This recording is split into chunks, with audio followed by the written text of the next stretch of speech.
ዛሬ አንድ ማውራት የምፈልገው ነገር አለ። ያ ምንድነው?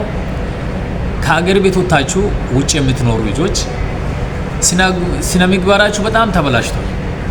የምሬን ነው የምላችሁ። ሁላችሁም አይደላችሁም፣ አንዳንድ የደቡብ ክልል ልጆች ማለት ነው። በጣም የሚያስጠላ ስነ ምግባር ነው እያሳያችሁ ያላችሁት። ፎር ኤግዛምፕል አንዳንድ የምግብ አጠቃቀም፣ አንዳንድ የመዝናኛ አጠቃቀም በጣም ያስጠላል የእናንተ ማለት ነው። ምን ሊላችሁ ፈልጌ ነው፣ የመዝናኛ ቦታ ለመዝናኛ ነው የተሰራው። ምግብ ደግሞ ለመጠቀም ነው እንጂ ለመጣል አልተሰራም። ምግብ የማትችሉትን ትእዛዝ አዛችሁ ጥላችሁ የምትነሱ ልጆች፣ ሲተወረውሩም ደግሞ ያለ ቦታ የምትሉ ልጆች ቲኬር በጣም ጥንቃቄ ያለ አይሆንም። እንደዚህ አይደረግም። ከለማኝ ሀገር የመጣን ልጆች ነን። ኢትዮጵያ ከመሰረቷ ለማኝ ናት።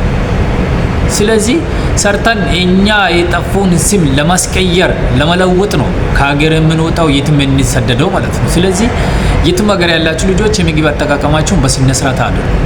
አንድ ነው። ሁለተኛ ደግሞ መዝናኛ ስትጠቀሙ ደግሞ የትኛውንም የእረፍት ቦታ የትኛውንም ግሪን ኤሪያ ለማዝናኛ ተጠቀሙ፣ ለቆሻሻ መጣያ ተጠቀሙት። እና ደግሞ ቆሻሻ መጣያ ብቻ አይደለም እኮ እግር ኳስ ትጫወታላችሁ። ሰው ግሪን ኤሪያ እንዝናናበታለን፣ እረፍት እናደርጋለን። የአይኔ እረፍት ብሎ የሰራውን መንግስት እናንተ እግር ኳስ ትጫወታላችሁ። ኦር የሱስ ማስታገሻ እቃዎችን ትላችሁ ትነሳላችሁ። ዋይ እንደዛ ማቦረቂያ አይደለም እኮ መዝናኛ ነው፣ እረፍት ለማድረግ ነው መንግስት የሰራው። እንደዚህ አይነት ቦታ ላይ ጥንቃቄ አድርጉ። ይሄ ስህተት የሚሰራው የት ነው?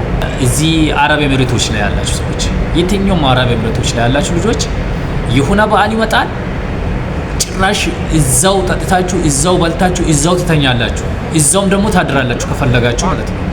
የሀገሩን ደካማ ጎን ብቻ እያሳያችሁ ቪዲዮ እየቀረጻችሁ የምትውሉ ልጆች አላችሁ። ቴኬር አድርጉ። በጣም ነው የሚያስጠላው።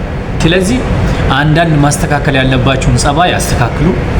ከዚህ በፊት ያለመደባችሁን ነገር ከህይወታችሁ አውጡ። የሚያቀማጥላችሁ ነገር አለ። ይሁን ባለ ሀብት ቤት የመጣ ሰው የምትመስሉት ነገር አለ። ሁሉም የወጣው ስደተኛ ነው።